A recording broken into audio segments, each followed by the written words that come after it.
The Rings of Power also had its logic-breaking moments, but I think one of the most egregious of them all was the idea that orcs could have loving families. They can't. And saying they can actually disrupts the nature of evil within Middle-earth and also the nature and purpose of the orc within the story. If orcs are capable of love, then they are capable of understanding one of the most powerful and driving forces of goodness. And that suggests that they're just misunderstood and humans and elves are just racist against orcs. This was a ham-fisted attempt to humanize the orcs to give them more stakes and depth. But we've seen the orcs humanized in the main story on more than one occasion. They have displayed thought and wants and ambitions and needs. But even when they're displaying all those things, they're being evil. They delight in torture, and not just of others, but each other. And they've displayed that when they get hungry, they will kill and eat one another. Tolkien made no mistakes when he created the orc. They are unredeemable.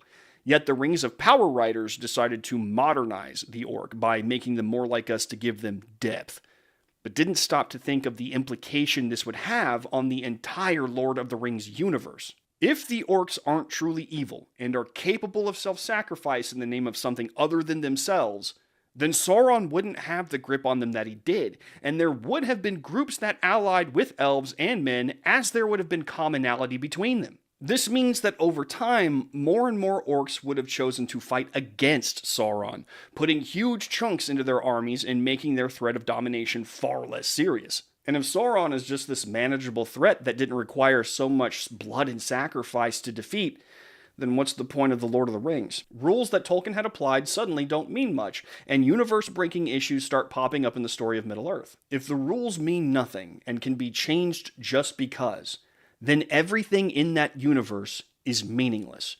And if everything in that universe is meaningless, then what's the point of a story being told within it?